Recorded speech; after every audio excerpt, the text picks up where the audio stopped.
Hello everyone, Austin here with Volt Grooming, and today we're going to be talking about sea salt spray. More specifically, what sea salt spray really is supposed to do. If you're anything like me at first, you may be wondering why you would put something so delicious like salt in your hair as a styling product. But it turns out that sea salt, as well as some other ingredients, which we will talk about later, actually has some very cool styling benefits for your hair. So let's get into it.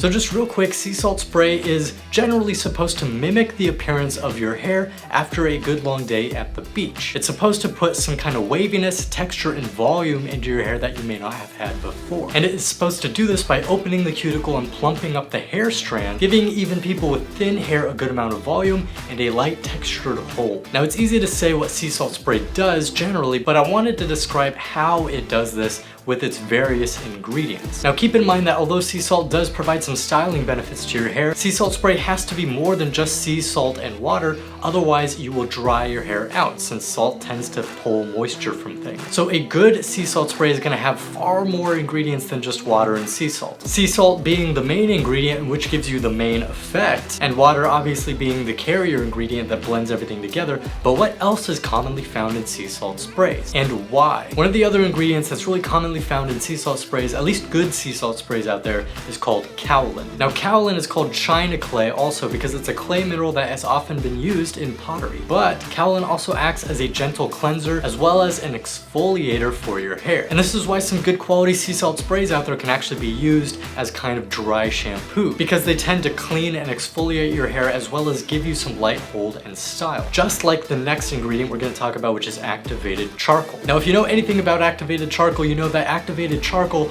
pulls things into it. It pulls toxins into it. And this is because it's very porous. Using activated charcoal on your hair actually helps remove toxins and give your hair a nice clean feeling. It also helps absorb a little moisture just like the salt, which adds a bit more to the volume and texture side of things. Because as we know, the more moisture your hair has in it, the flatter it tends to lay. Which is why if you don't wash your hair and strip it of those oils after a while, it tends to get flat. Now so far we have talked about ingredients that both exfoliate and clean your hair by pulling moisture away or pulling toxins away or something like that. So what do we do then to keep your hair from getting too dry? Well, you have to add something like a moisturizer. In this case, sea kelp actually does a really good job. Sea kelp just helps moisturize and control the amount of moisture that your hair loses so that you can still get the effect of the sea salt spray in general without having to worry about overdoing it if you apply too much and damaging your hair. And along with this, we have something called panthenol. Now panthenol is actually added to promote elasticity and keep your hair from doing things like flaking, breaking apart, getting split ends, anything like that. And this is why a good sea salt spray not only helps give you the volume and texture that you were looking for in sea salt spray in the first place,